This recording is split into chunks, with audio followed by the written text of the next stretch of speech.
दोस्तों हाल ही में ईपीएफओ और पेंशन के नियमों में कुछ बदलाव सीबीटी की मीटिंग में करने का निर्णय यहाँ पर जो है लिया गया है। उसको लेकर असदुद्दीन ओवैसी जी की ओर से यहाँ पर जो है ट्वीट करते हुए सरकार को घेरने की कोशिश की गई है। ईपीएफओ के नियमों में तो यहाँ पर बदलाव किया ही है, लेकिन पेंशन के नियमों में भी यहाँ पर जो है खतरनाक बदलाव किए गए हैं। एक तो पेंशन का पैसा जो ईपीएफओ के पास जमा होता है उस पर जो है सरकार ब्याज नहीं देती है। दूसरा, उस पैसे को निकालने के लिए अब आपको जो है नौकरी छोड़ने के बाद 3 साल तक इंतजार करना होगा। वहीं पर यदि आप ईपीएफओ के पेंशन के क्राइटेरिया में आ जाते हैं तब भी जो है आपको पेंशन नाम मात्र की 1000 रुपए न्यूनतम यहाँ पर जो है मिलती है। इस सब को लेकर असदुद्दीन ओवैसी जी ने यहाँ पर जो है ट्वीट किया है और उन्होंने ट्वीट में लिखा, बेरोजगारी में सरकार का बचत उत्सव। पहले बेरोजगारी में 1 से 2 महीने में आप पूरा पीएफ निकाल सकते थे।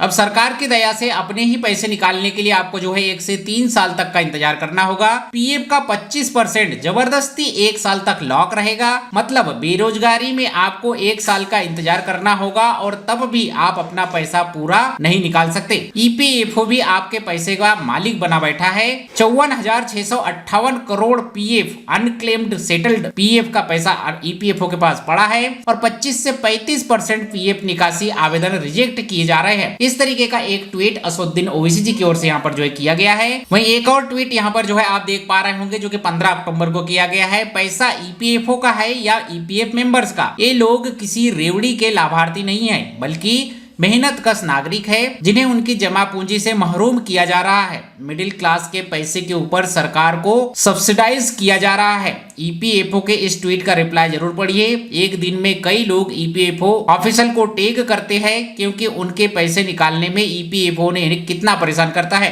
25% आपके लिए छोटी रकम हो सकती है, लेकिन एक बेरोजगार इंसान उसी से अपने बच्चों की फीस या घर का किराया चुकाता है। जो लोग आज मुश्किल घड़ी से गुजर रहे हैं वो दशकों बाद मिलने वाले पेंशन की उम्मीद में क्या करेगा, और जो रिटायर्ड हो चुका है वो 3 साल तक इंतजार कैसे करेगा। वहीं पर उन्होंने एक ईपीएफओ के ट्वीट का हवाला दिया है जिसे आप यहाँ पर देखेंगे तो ईपीएफओ ने बताया है कि नए में लेटेस्ट में क्या क्या नियम यहाँ पर बदले गए।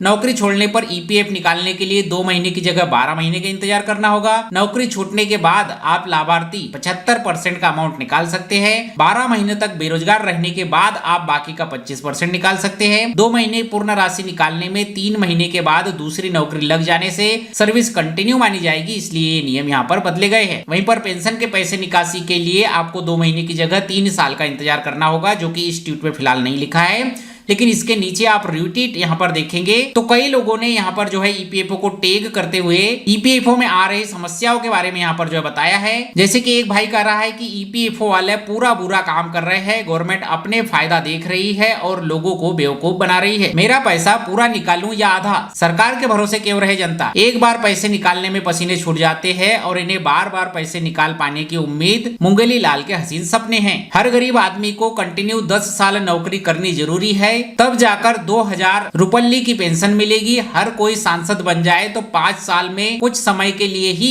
उसे तगड़ी पेंशन मिलनी शुरू हो जाएगी। बिल्कुल बकवास संस्था है, अपने पेंशन के लिए दर दर भटका रहा है। 16-16 साल की 2-2 नौकरी, कोई पेंशन नहीं, तमाम कागजी कार्यवाही करते ही पैसे के लिए जब देना नहीं तो काटना ही क्यों। डेडलाइन हमेशा इन्वॉल्व रखते हैं जिससे बात न करनी पड़े और हद से ज्यादा बेशरम है। और किसी की 11 माह की ही नौकरी करते हुए दुर्घटना मृत्यु हो गई तो उसके लिए क्या 100% क्यों नहीं देंगे। तुम्हारे बाप का पैसा है क्या। पेंशन का पैसा कब देंगे। ईपीएफओ 4 साल से मेरा नौकरी छूटा हुआ है और मेरे मात्र 3000 पेंशन मिल रही है, जबकि 28,000 रुपए तुम दबाकर बैठे हो। तो इस तरीके के सैकड़ों यहाँ पर जो है कमेंट आए हैं ईपीएफओ की ओर से जो नियम चेंज किए गए हैं उसको लेकर। और वहीं पर असदुद्दीन ओवैसी जी ने भी यहाँ पर जो है इस मुद्दे को उठाया है। खासकर जो पेंशन का मुद्दा है, ईपीएस 95 पेंशन धारकों की पेंशन बढ़ाने के लिए लगातार 10 सालों से संघर्ष कर रहे हैं, उनकी पेंशन नहीं बढ़ रही।